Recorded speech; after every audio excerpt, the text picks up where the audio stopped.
Hola, ¿cómo están? Muy bienvenidos sean todos a la sobremesa. Dina, ¿cómo estás? Muy bien, pastor, muy contenta de estar nuevamente aquí grabando este episodio, el episodio número 4 ya de la temporada 3.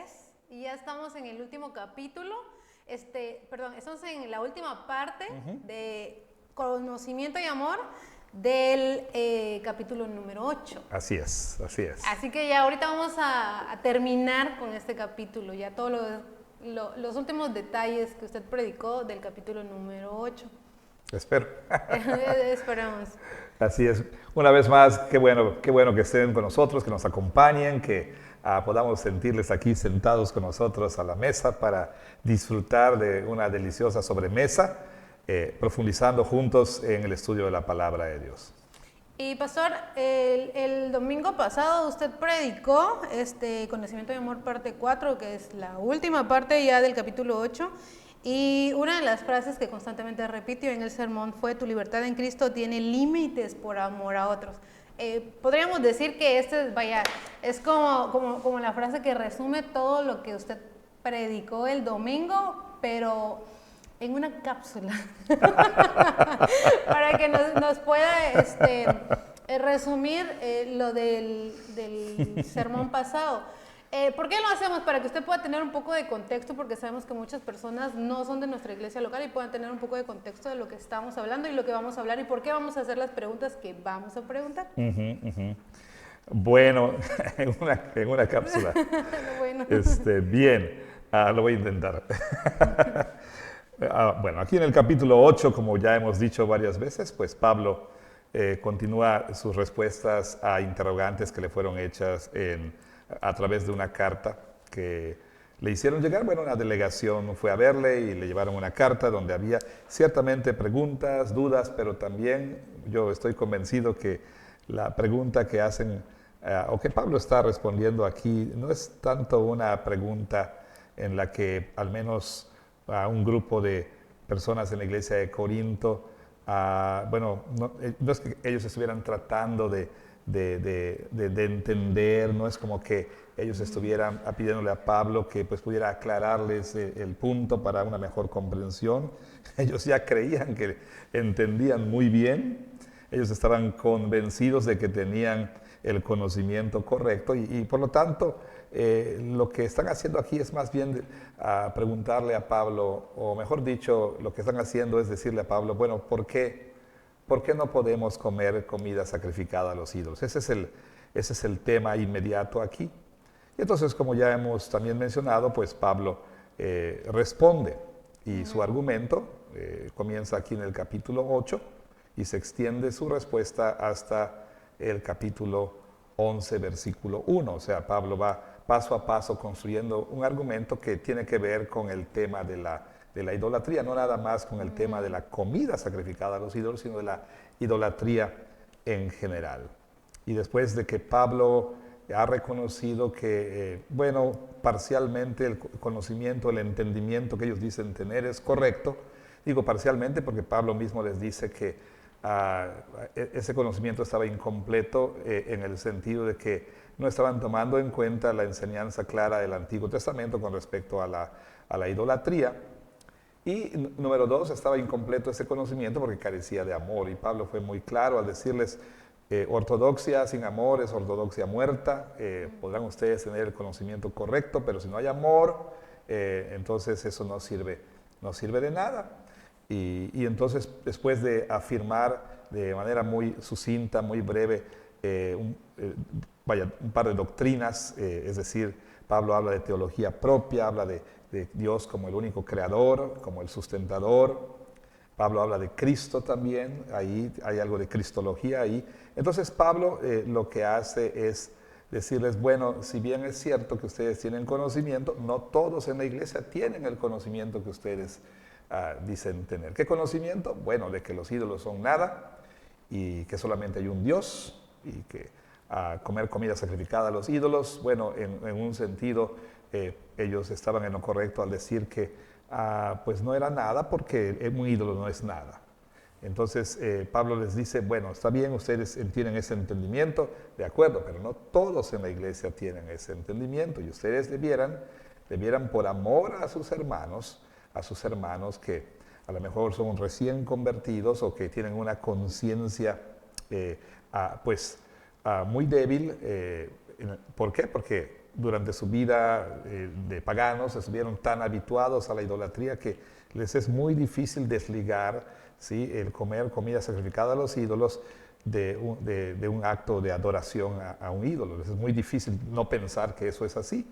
Entonces Pablo les dice, a ver, si bien ustedes dicen tener derecho y hasta cierto punto pues tienen esa libertad, su libertad tiene límites, ¿sí? Ustedes deben estar dispuestos a limitar su libertad por amor a estos hermanos que no tienen ese conocimiento o que tienen una conciencia más débil. Pues básicamente lo que Pablo está diciendo ahí. Y pastor, una de las cosas que usted también mencionó en el sermón fue que nuestra libertad nunca es personal. Así es. Quisiera enfatizar en esto porque creo que por el sermón que predicó la semana pasada tiene que ver mucho con nuestras relaciones horizontales.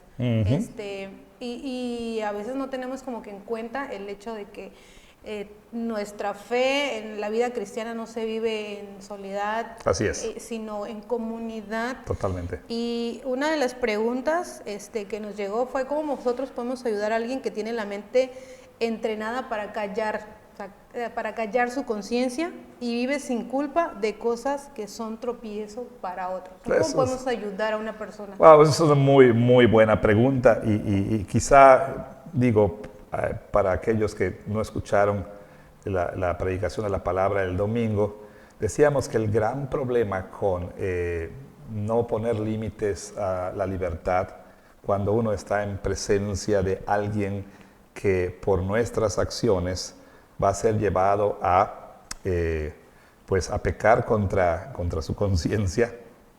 Eso es bien importante que lo tomemos en cuenta. O sea, decíamos que uno de los problemas muy serios es que cuando llevamos a otros, cuando estimulamos a otros a ir en contra de su conciencia, estamos nosotros entrenando a esa persona a no escuchar a su conciencia. Y cuando la persona, por la razón que sea, decide ir en contra de su conciencia y lo hace una y otra vez, está entrenando a su conciencia, ¿sí?, para ya no a responder como debe responder. Y poco a poco se va habituando a vivir con culpa, ¿sí? Entonces, a lo mejor puede ser que lo haga con respecto a asuntos que la Biblia no les llama pecado, o sea, no son asuntos pecaminosos de acuerdo a las Escrituras. Quizás un asunto de esos que, son de la famosa llamada zona gris, ¿no?, de que no son asuntos necesariamente pecaminosos en sí mismos, pero pueden serlo cuando uno, por ejemplo, lleva a otros a pecar contra su conciencia. Pero si bien la persona puede estar yendo en contra de su conciencia con respecto a esos asuntos, poco a poco lo va a hacer con otros asuntos que son pecado. ¿Por qué? Porque su conciencia ya estará tan entrenada a no responder que cuando haga otras cosas que sí son pecado, pues la conciencia ya no va a responder, ¿no? Entonces, ahí Pablo dice, que aquellos, ¿sí?, que son débiles, viéndonos a nosotros hacer, dice él, se refiere a los corintios, viéndoles a ustedes hacer o cometer tal o cual acción o practicar tal o cual cosa, ¿sí?, ellos van a ser estimulados para hacer lo mismo. En este caso, Pablo está hablando de la comida sacrificada a los ídolos. Entonces, al estimular a estas personas, nosotros les hacemos tropezar, dice el apóstol Pablo. Y aquí en este contexto, el poner tropiezo significa precisamente llevarles a no oír a su conciencia, ¿sí?, a desechar a su conciencia, hacer a un lado a su conciencia. Entonces la pregunta dice, ¿cómo ayudar a alguien pues que ya tiene una conciencia bien entrenada en ese sentido, ¿no? Ajá, y ¿sí?, que vive sin culpa, de y que cosas ya, que sí exactamente, deberían, que vive son sin culpa. Tropiezo para otros. Claro. Bueno, aquí hay dos cosas que debemos señalar. Número uno, precisamente con respecto a lo que decía, habrá que hacer una distinción entre vivir sin culpa con respecto a pecados, prácticas, sentimientos, pensamientos, ideas, etcétera, que la Biblia llama pecado, ¿sí? Y si la persona ya vive sin culpa con respecto a eso, bueno, ya ahí estamos hablando de una conciencia ya cauterizada, insensible. Pero también aquí, bueno, al parecer se está refiriendo la persona que hizo la pregunta a alguien que vive sin culpa con respecto a prácticas que están haciendo tropezar a otra persona. ¿Sí? Sí. Bueno, tenemos por un lado en la iglesia, vaya, que puede haber personas en la iglesia que conscientemente lleven a otros a practicar cosas que son pecaminosas. Por ejemplo, en el libro de Apocalipsis, el Señor Jesús tiene una dura reprensión para un par de iglesias con respecto a que estaban tolerando a personas, ¿sí? Por ejemplo, se menciona a Jezabel, ¿no? Esa mujer que estaba enseñando a fornicar, ¿sí? Que estaba llevando a los creyentes a la idolatría, a la fornicación. Y a todas luces, pues eso es pecado. Esas son prácticas pecaminosas. Esta mujer estaba diciéndoles, no se preocupen, no hay nada de malo con hacer tal cosa. Pero la Biblia es clara con respecto a la idolatría, a la fornicación, al pecado sexual. Bueno, por otro lado tenemos quizá personas que a lo mejor disfrutan de hacer cosas que no son necesariamente pecaminosas, ¿sí? Pero como ya hemos visto, para otros que todavía no tienen una conciencia bien informada por la palabra de Dios, quizá nuevos creyentes, personas que están saliendo de cierto trasfondo, pues para ellos esa práctica sí es pecaminosa. Entonces, puede ser que también haya personas en la iglesia que pues no tienen culpa alguna con respecto a estimular a otros a ir en contra de su conciencia. Por un lado tenemos personas que a lo mejor no sienten culpa con respecto a practicar pecado, y tenemos personas que no sienten culpa de llevar a otros, de hacer, a pecar, de hacer caer a otros. No sé si me doy a entender. Sí. Entonces, ¿cómo ayudar a estas personas? Bueno, tiene que haber una confrontación amorosa, ¿sí? Pero firme, pero firme.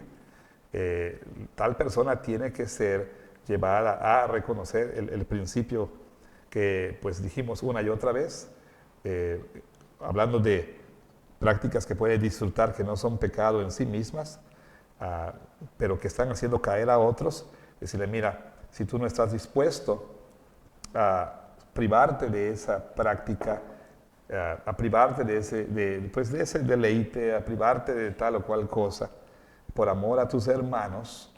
O sea, el pecado no es tanto la práctica tal, sino que estás quebrantando el segundo y más grande mandamiento, que es amar a tu prójimo, ¿no? Si no te importa la condición espiritual de tus hermanos, entonces tendremos que tomar medidas. Si fuera la persona un miembro de la iglesia, pues tendría que ser llamado una y otra vez, ¿verdad?, al arrepentimiento, y si así no fuere, bueno, entonces tendría que recibir una sanción disciplinaria por parte de la iglesia, pues un tanto más formal, ¿no? O sea, ya hemos dicho que disciplina es un concepto amplio, y escuchar la palabra de Dios es ser disciplinado. O sea, cuando estoy sentado en la iglesia oyendo la palabra, estoy siendo disciplinado. Cuando un hermano me exhorta, estoy siendo disciplinado. Pero de manera formal, entonces, los líderes de la iglesia pudieran llevar a esa persona a estar bajo una sanción, pudiera ser una suspensión de sus derechos, y si aún así persiste, bueno, la disciplina tendría que escalar. ¿Por qué?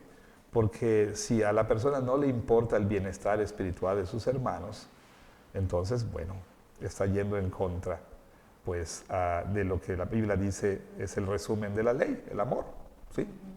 Así entonces, habría que hablar con tal persona, confrontarla con la palabra de Dios, amorosamente, llamarla firmemente para, pues, arrepentirse. Si por un lado, si esa persona está llevando a personas en la iglesia a practicar pecado, ¿sí?, lo que la Biblia llama pecado y lo que la Biblia juzga como pecado, entonces definitivamente tendría que haber un llamado al arrepentimiento, y si no hubiera tal llamado, pues tendría que haber una disciplina eclesiástica. Insisto, tal vez la práctica no sea un pecado en sí, pero el hecho de que por no ponerle límites a su libertad está estimulando a otros a ir en contra de su conciencia, está lastimando a otros. También, si no hubiera un deseo bueno, por amor a sus hermanos, de abandonar tal práctica, pues también tendría que, probablemente, si no hubiera arrepentimiento, los líderes tendrían que llamar a esa persona a cuentas, y probablemente hubiera una disciplina, una sanción disciplinaria más fuerte, ¿no? Y yo creo que el problema es que a veces cuando pues, nos encontramos en ese tipo de circunstancias, no nos animamos a confrontar. Claro. Por temor al hombre.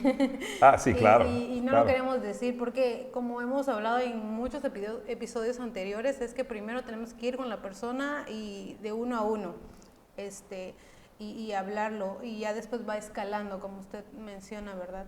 Pero sí, esa importancia de hablar la verdad en amor a otros. Y pastor, hablando de esta libertad, ¿cómo puede una persona, cómo puedo distinguir, es la pregunta que nos llegó, cómo puedo distinguir entre ejercer mi libertad cristiana y causar tropiezo a un hermano más débil en la fe? ¿Cómo puedo distinguir? Ajá, entre mi libertad cristiana, porque este concepto, yo creo que el problema está en el concepto de mi libertad cristiana,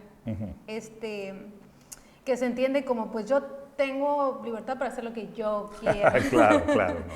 Entonces, la pregunta es, ¿cómo distinguir entre ejercer mi libertad cristiana y causar tropiezo a un hermano más débil en la fe? Claro, es bueno que menciones que hay un entendimiento, pues, por lo menos, diría yo, tergiversado, incompleto, defectuoso, de lo que es la libertad en Cristo.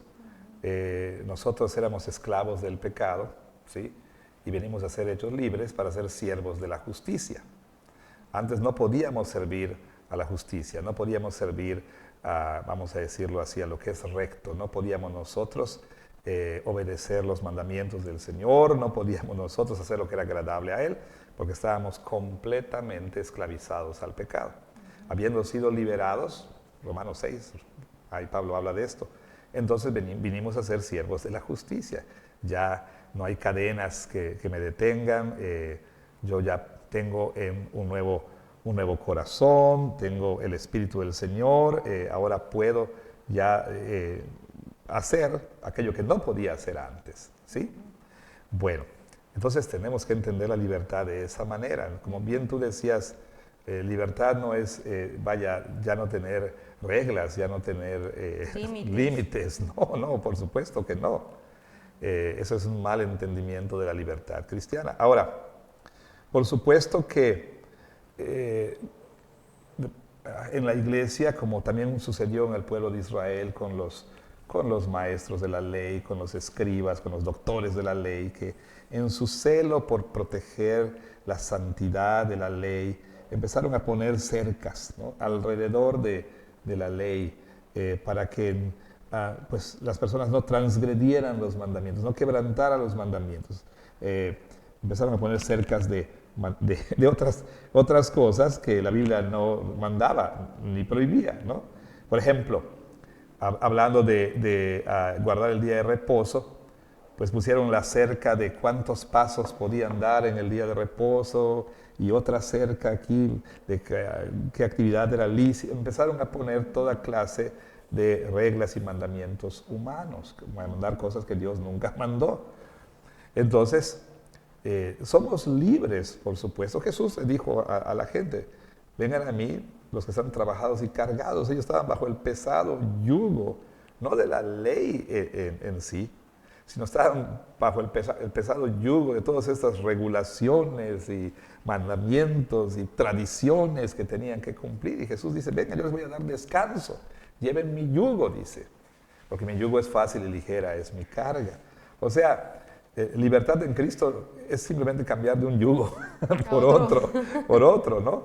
Y llevar el yugo del Señor, ¿verdad? El cual es, dice, fácil y su carga ligera. Entonces, sí, en ese sentido, nadie debe imponernos leyes. que la Biblia no manda, o que nadie debe prohibirnos lo que la Biblia no prohíbe. ¿Sí me explico? Nadie debe atar nuestra conciencia en ese sentido. Vaya, es cierto que en la iglesia puede haber personas muy legalistas que están imponiendo este tipo de cosas sobre los demás. Pero bueno, ¿sí? La pregunta dice, ¿cómo puedo distinguir entre mi libertad? Y dice ahí que... y causar tropiezo a un hermano. Y causar tropiezo a un hermano. Otra vez lo digo, no quiero yo a sonar muy repetitivo, pero lo dijimos y tú lo señalaste una y otra vez. Nuestra libertad en Cristo tiene límites, ¿sí? Y bueno, lo dijimos de esta manera, debes limitar tu libertad por amor a tus hermanos. Puede ser que este hermano está todavía habituado a pensar, ¿sí?, que esta práctica es pecaminosa. Bueno, uno debe estar dispuesto por amor a ese hermano a dejar a un lado esto para no llevarle a pecar, ¿sí? A dejar esto del lado, ¿sí? Y entonces, pues poco a poco, con paciencia y con amor, pues ayudar al hermano a ir entendiendo que pues lo que él considera pecado en realidad no lo es, ¿sí? Entonces, una vez más, no entiendo mucho el sentido de la pregunta de distinguir entre mi libertad y lo otro, ¿no? Pero creo que lo que quiere decir la pregunta es que si hay alguien que es débil, ¿debo yo dejar a un lado mi libertad? Pues sí, definitivamente. Y lo dijimos una y otra vez el domingo. Y uno dirá, bueno, ¿hasta qué punto? ¿Hasta cuándo? ¿No? ¿Hasta cuándo voy a estar yo haciendo a un lado aquello que no me atribula, que no creo que sea pecado, que no daña mi conciencia, ¿sí? Y yo puedo disfrutar para la gloria de Dios? Bueno, ¿hasta cuándo voy yo a tener que dejar de lado todo eso? Bueno, Pablo nos puso un ejemplo, dice, si la comida, dice, es ocasión de caer a mi hermano, pues no voy a comer por toda la eternidad, dice, por toda la eternidad. Claro, por otro lado también, y creo que hay que notar que aún el apóstol Pablo dice más adelante aquí que nadie debería estar precisamente coartando nuestra libertad o imponiéndonos cargas. Y al parecer es como una contradicción.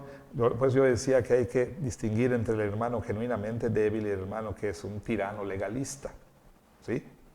Al tirano legalista, pues sí, hay que resistirle. ¿Y quién es él? Es alguien que, pues sencillamente, vamos a decirlo de manera coloquial,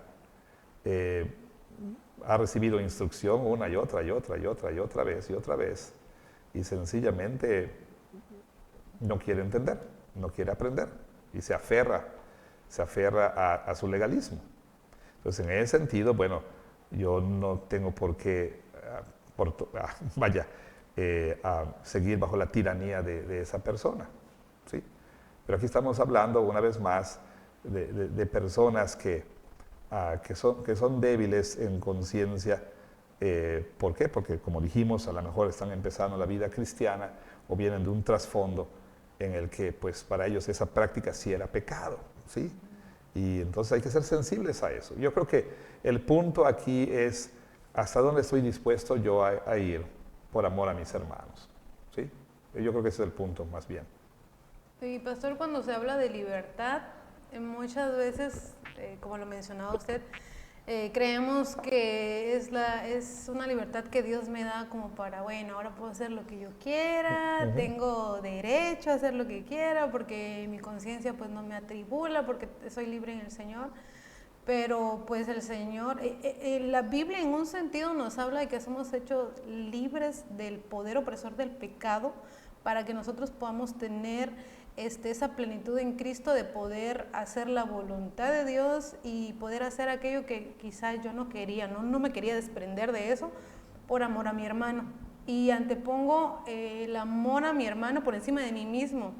El problema está en que es que nosotros nos amamos mucho. Sí, claro. Nos amamos demasiado y ponemos como nuestra libertad encima de cualquier otra cosa. O sea, idolatro tanto mi libertad que no me importa si hiero, lastimo, daño, soy cruel con alguien.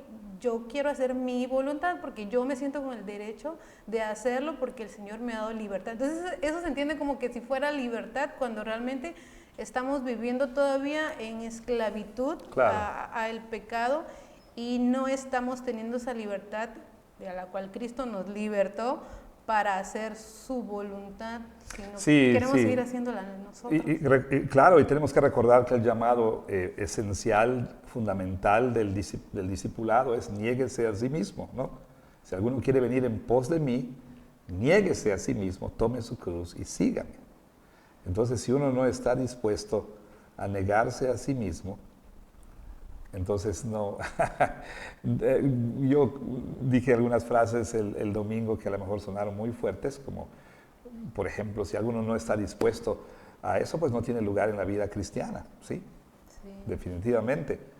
Hay algo que quisiera también señalar que creo que es importante, y lo mencionaste hace un momento, el hecho de que en la pregunta con respecto a cómo ayudar a esa persona que se ha entrenado tanto y ya no siente culpa, ¿no? Creo que ese puede ser un problema muy serio, que no es quizá tanto que la persona sea muy libre en Cristo, muy madura en Cristo, sino que es una persona que se ha moldado tanto al mundo, vamos a decirlo así, que entonces ya deja de ver algunas cosas como pecado. ¿Sí me explico? Sí. De nueva cuenta, el ejemplo de la bebida o el ejemplo del baile. Alguien comentó que mencionó tanto el pastor las micheladas en su sermón que cuando llegué a mi casa se me antojaba una, decía.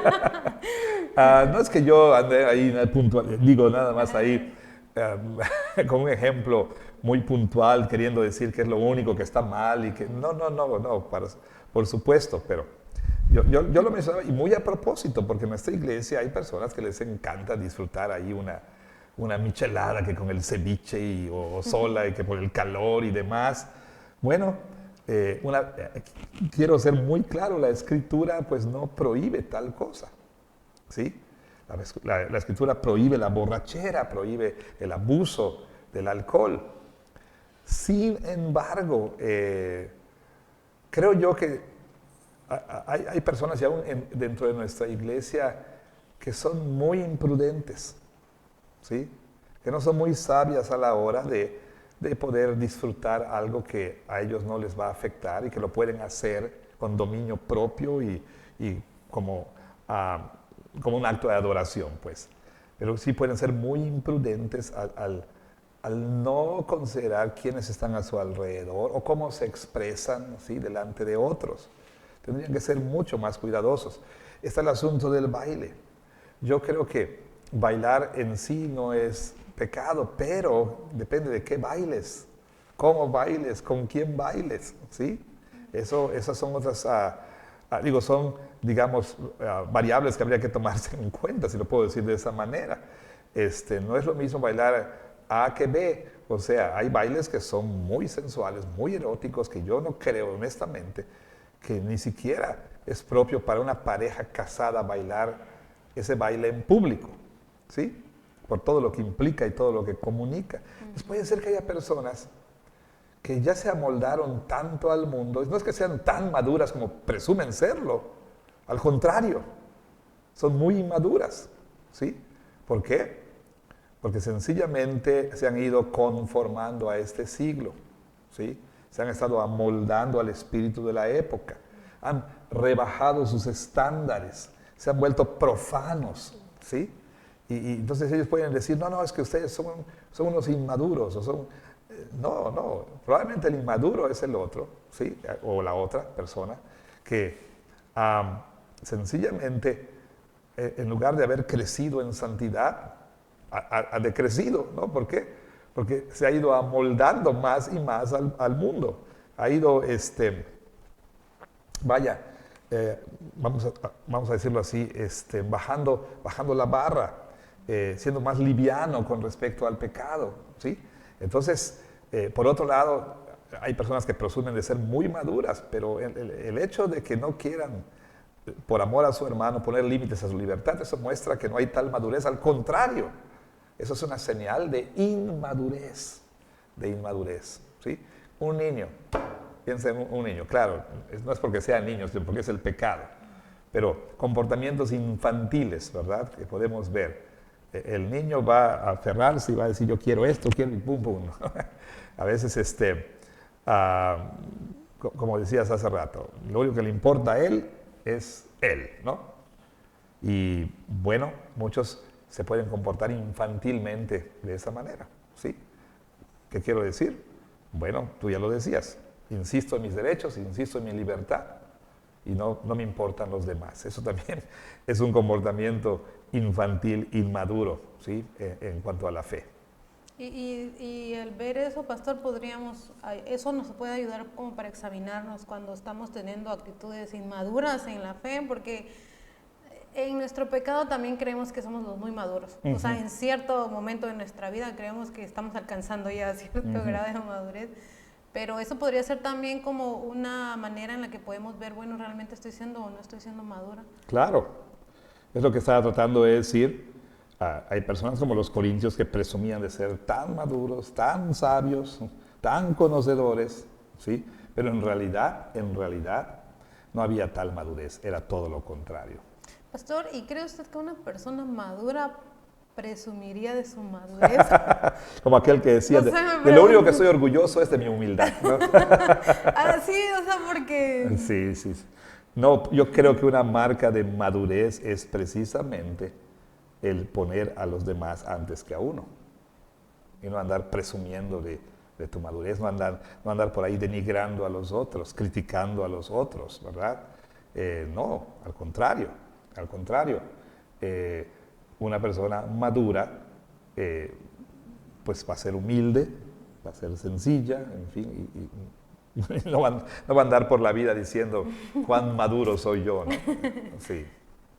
Pastor, ¿cómo podemos, usted lo mencionó hace ratos, pero en la pregunta me gustaría que nos pudiera ayudar con ejemplos quizá, para saber cómo podemos distinguir entre una persona legalista y una persona débil?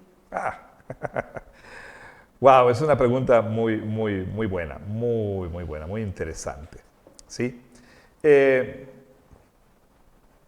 Yo creo que puede haber hasta cierto punto un traslape, ¿no? Quizá lo que yo pudiera decir es que la persona legalista es la que conscientemente está tratando de ganar aceptación delante de Dios, ¿sí? Al obedecer una serie de reglas, ¿okay? ¿De Dios y de los demás también? Lo que pasa con el legalista es que ya no distingue entre una y la otra.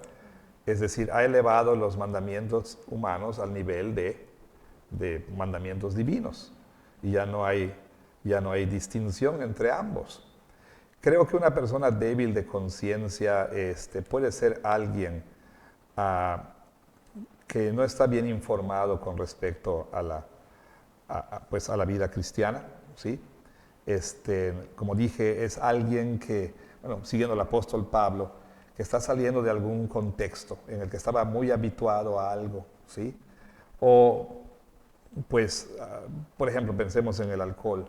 En su propia vida vio los estragos del alcohol, ¿sí? En su familia, en su matrimonio, o vio lo que el alcohol hizo a sus hijos, qué sé yo. Entonces, pues tiene, ahora sí que una reacción muy fuerte con respecto al alcohol, ¿sí? Y entonces, cuando ve a otros en la iglesia bebiendo, dice, ¿no? ¿Cómo podemos estar haciendo eso aquí, ¿no? Cuando he visto todo lo que el alcohol puede causar. Yo creo que, si bien es cierto que también el legalista puede ser hasta cierto punto honesto y genuino, ¿no? Tal vez no esté haciendo conscientemente, no esté queriendo imponer conscientemente sus reglas, pero honestamente yo creo que la diferencia es esa, como dije hace ratito, ¿no? que la persona está, conscientemente está queriendo ganar aceptación por medio de obediencia a ciertas reglas. Es algo que lo tiene bien presente, ¿sí? Yo creo que el débil no está tratando, digamos, de ganar aceptación delante de Dios de esa manera, más bien está no muy bien informado, como decía, por la palabra de Dios y por eso puede sentir que está pecando contra Dios, aunque no sea pecado, tal o cual práctica, ¿sí? Yo creo que por ahí iría más bien la diferencia, no sé si me di a entender. Está bien, gracias, pastor. Y pastor, se ha mencionado mucho sobre la zona gris. ¿Cómo sé que una circunstancia práctica es parte de la zona gris? Bueno, de nueva cuenta, más bien, ¿a qué nos referimos a la zona gris? sí, hablemos de blanco y negro, ¿no?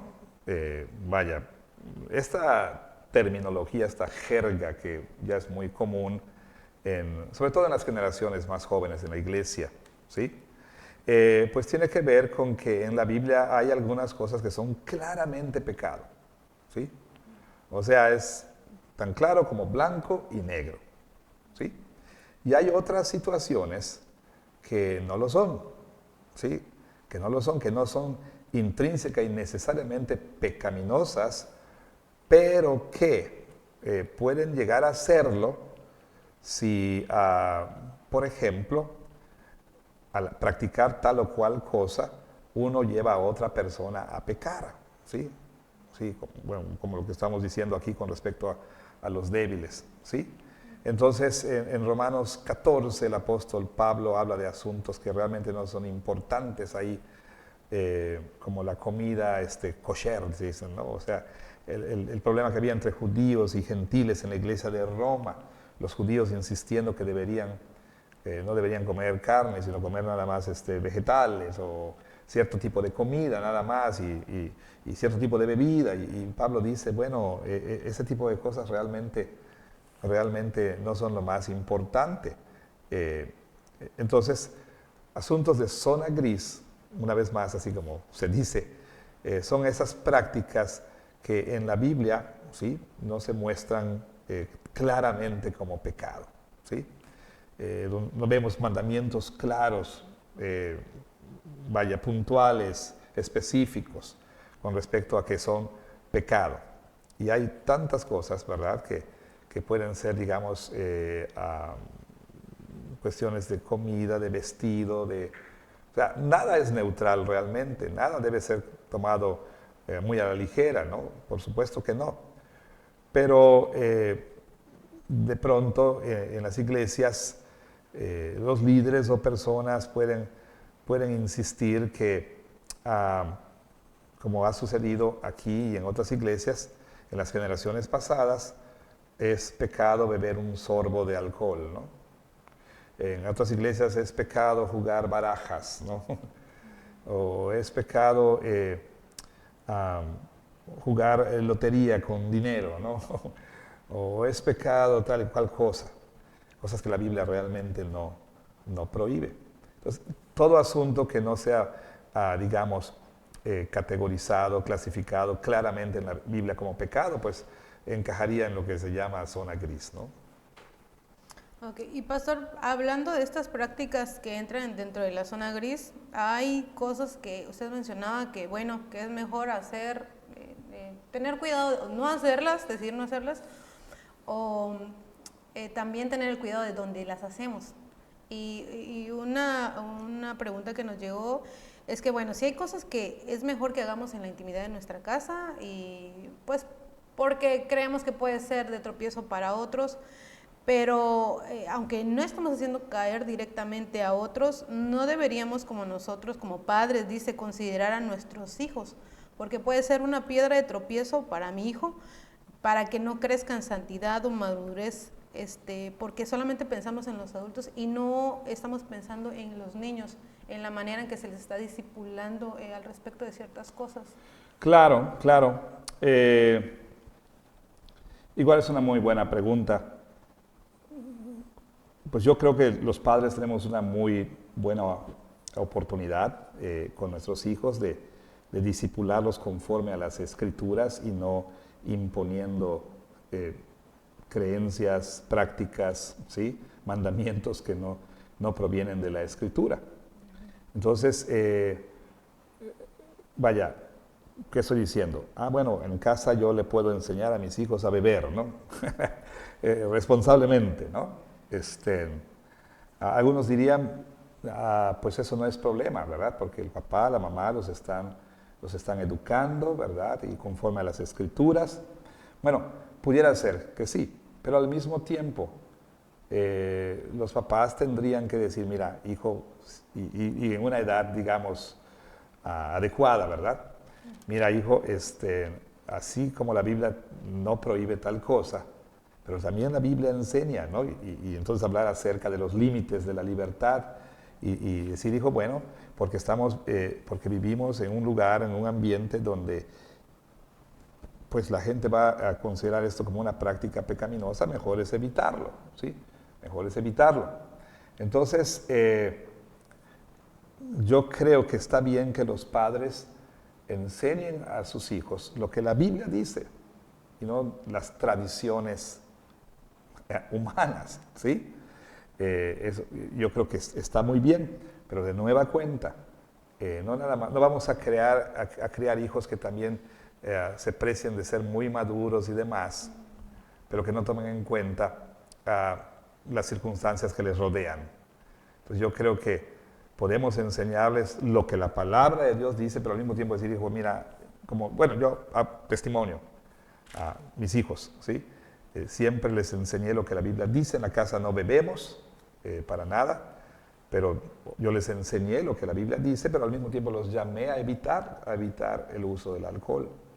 Y sé que están conscientes, sé que entienden que la Biblia no prohíbe el consumo, sino prohíbe la borrachera. Sé que lo entienden, pero al mismo tiempo yo les dije por razones prudenciales, lo mejor es, ¿saben qué?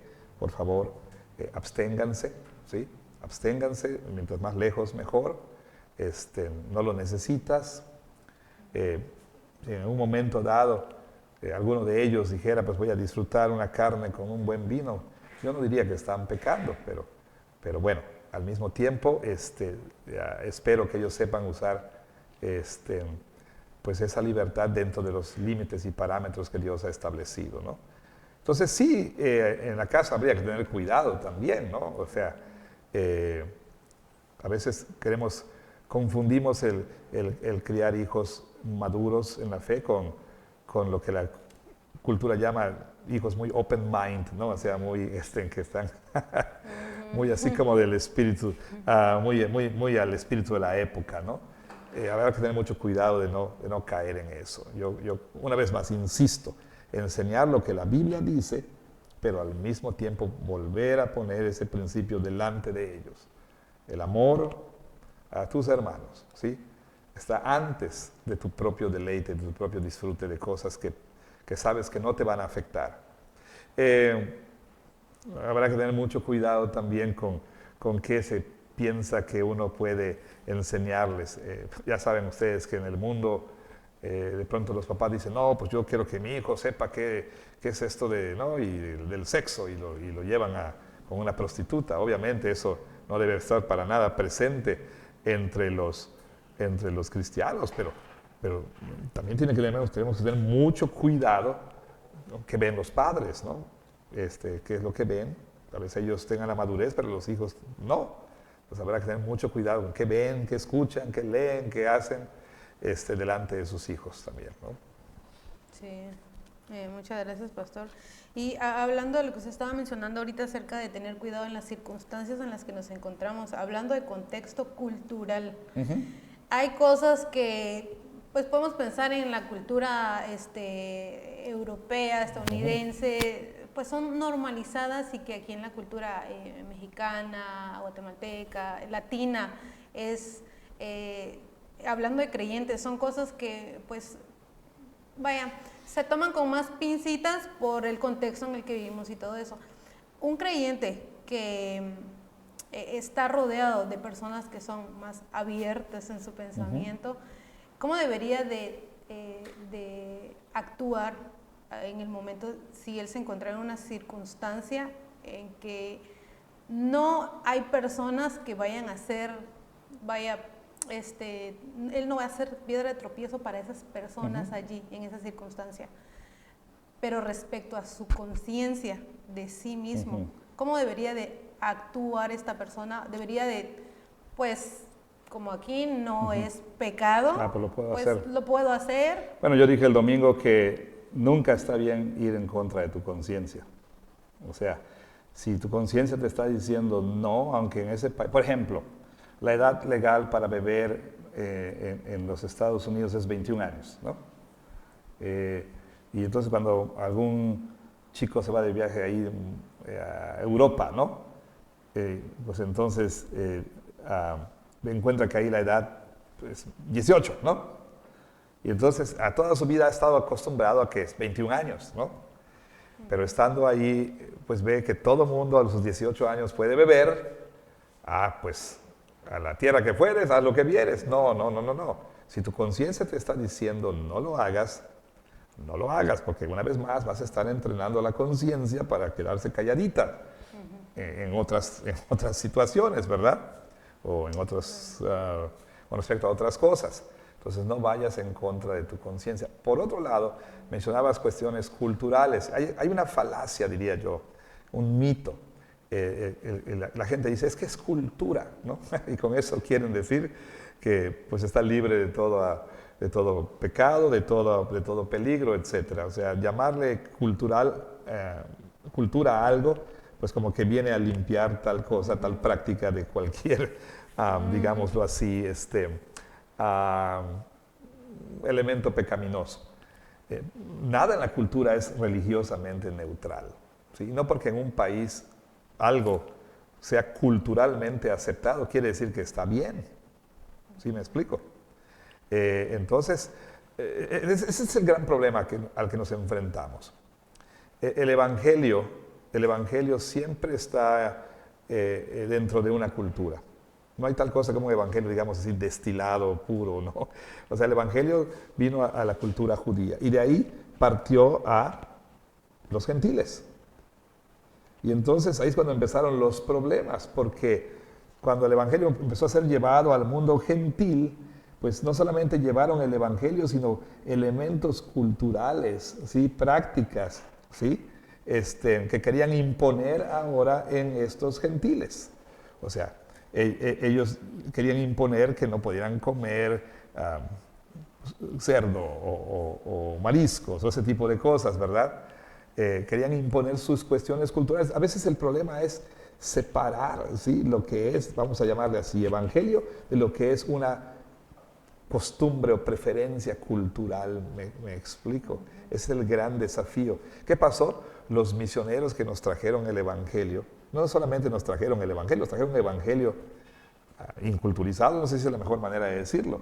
O sea, trajeron el evangelio y con el evangelio sus costumbres, sus gustos, sus preferencias musicales, sus preferencias de vestido, el no fumar, no tomar, no bailar, etc. Todo eso vino como si fuera el evangelio y no pudimos separarlo y lo impusimos a las generaciones. ¿Me explico? Ahora, siempre va a haber ese desafío, el contextualizar el evangelio siempre va a ser un problema. Es imposible no contextualizar. Sería un error no contextualizar el evangelio, pero al mismo tiempo el evangelio siempre debe desafiar los ídolos culturales. O sea, el evangelio debe siempre decir, ok, esta práctica en esta cultura, vamos a decirlo así, es redimible. Esta no, pum, de plano, tiene que hacerse a un lado, ¿sí? Entonces, muchas personas dicen, no, bueno, porque en tal país esto es cultural y es culturalmente aceptado y aceptable, pues lo puedo hacer. Bueno, porque sea culturalmente aceptado o aceptable, quiere decir que está bien, ¿sí?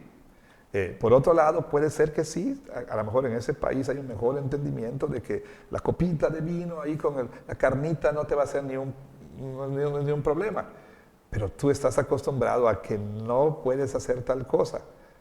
Y no es entonces, bueno, aquí puedo ser libre, ¿no? Porque como no estoy aquí con mis papás o no estoy con los legalistas de mi iglesia, puedo hacerlo, pero tu conciencia te está atribulando. No lo hagas. No lo hagas. ¿Me explico? Sí, así es. Sí, muy interesante, pastor, porque a veces tenemos este dilema y como usted decía, bien importante es escuchar nuestra conciencia y que esa conciencia esté informada por la palabra del Señor Claro. y no simplemente por la cultura, porque al final pues no nos moldeamos a este mundo, sino a lo que la palabra nos dice. Y ya para terminar, pastor, ¿Cómo va a ser? ¿Por qué? ¿Por qué? Esperamos una semana entera para sentar aquí a la mesa, para platicar y disfrutar. A ver, ni modos, ¿qué más? Me quieren limitar mi libertad. Por amor a mis hermanos. Por amor a mis hermanos, necesitamos límites en esta sobremesa. Una de las cosas que hemos estado viendo con la comunidad de los hermanos de Corintio es que se acercaban a Pablo para cuestionarle más del por qué no, más que querer entender realmente. Yo creo que ese es el tenor, sí, realmente yo creo que ese es el tenor. Entonces, el acercamiento de ellos, no era realmente con un corazón dispuesto, enseñable, sino más de, claro. ¿por qué tú no nos dejas hacer esto? O cosas así. Así es. Y podría ser que nosotros también a la hora de acercarnos a la palabra nos acercáramos con esta misma actitud de cuestionar del que por qué nosotros no podemos hacer ciertas cosas que quisiéramos hacer y no dejamos que la palabra sea la que moldee, transforme nuestro entendimiento. ¿Puede ser esto un problema, pastor? Es un problema, es como decía el domingo. En mi generación ni cuestionábamos algunas cosas. O sea, no las cuestionábamos porque simplemente nos dijeron es pecado y lo aceptamos, ¿no? Y condenamos a aquellos que las hacían, ¿no? Vienen las generaciones después y empiezan ya el cuestionamiento. Bueno, pero ¿por qué no? ¿Por qué no? Y las generaciones que vinieron después ya ni siquiera preguntan, ¿sí? Pero de verdad ni se molestan en preguntar y simplemente lo hacen. Bueno, hablando de ese segundo grupo de personas que aún el día de hoy cuestionan y dicen, ¿pero por qué no puedo? Bueno, hay muchas cosas que pudiera decir al respecto, pero por cuestión de tiempo solamente voy a decir lo siguiente. Cuando la persona cuestiona de esa manera y dice, pero ¿por qué no puedo? Si yo entiendo que no está mal y a mí no me va a atribular, ni me va a dañar, ni nada por el estilo. Pero si ya te dijeron y si ya conoces lo que el apóstol Pablo dice, que tu libertad debe tener límites por amor a tus hermanos, pues ese cuestionamiento, a pesar de, dice mucho de la persona, ¿sí? Dice mucho en dónde está, voy a decirlo así, en su santificación, ¿sí? Cuando la persona ya entendió de que es cierto, no está mal, pero que hay otros que pueden ser lastimados por eso, aún así, dice, pero ¿por qué no? Vemos un espíritu de rebeldía, una persona que no se somete a la autoridad, ¿sí? Que quiere ser su propia autoridad, que insiste en sus derechos están primero. Hay un problema ahí, hay un problema con esa persona. Una vez más, yo decía el domingo, creo que dije algunas frases bastante, creo yo, fuertes, ¿no? Con respecto yo dije, si usted no está dispuesto a hacer a un lado sus derechos por amor a sus hermanos, usted no tiene cabida en esta iglesia. Yo dije cosas como esas, ¿no? Porque creo que es, en esta o en ninguna otra iglesia, porque la vida cristiana es un proyecto comunitario. No es mi relación con Dios y ya, como dijiste al principio, lo dijimos el domingo, mi libertad nunca es un asunto meramente personal. Lo que yo haga o no haga siempre va a afectar a los demás porque soy parte de un cuerpo, ¿sí? Entonces, si yo no quiero vivir esa vida en un pacto con otros, si no quiero vivir esa vida comunitaria, ¿sí? Si yo no quiero limitarme por causa de otros, no tengo cabida en la vida cristiana. No hay tal cosa como yo y Dios y punto. No hay tal cosa como eso. Entonces, cuando una persona insiste, pero ¿por qué no?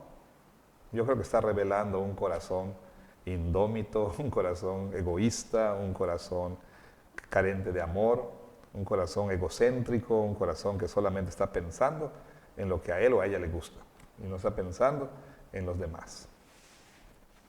Hay mucho más que decir, pero lo voy a dejar así. Sí, bueno, gracias, pastor. Creo que hay muchas cosas en las que necesitamos crecer en el aprecio de lo que es la iglesia, el sentido de comunidad, porque si nosotros no tenemos en alta estima la comunidad de la iglesia, pues no nos va a importar de qué manera vamos a afectar al cuerpo de Cristo y también de qué manera vamos a afectar a aquellos que no son creyentes, pero que también están viendo cómo nosotros estamos viviendo nuestra cristiandad. Entonces, pues sí, gracias, pastor, por toda su sabiduría, por compartirnos Bueno, esta sobremesa. espero que me haya dado a entender. Claro que sí, pastor. Les agradecemos porque han estado nuevamente un programa más con nosotros. Esperamos que puedan acompañarnos en nuestra siguiente sobremesa. Gracias, pastor. Así es, nos vemos en la próxima. Cuídense mucho, el Señor les guarde. Y bueno, nos vemos ya para el inicio del capítulo 9. El capítulo 9. Así es. Hasta la próxima. Gracias.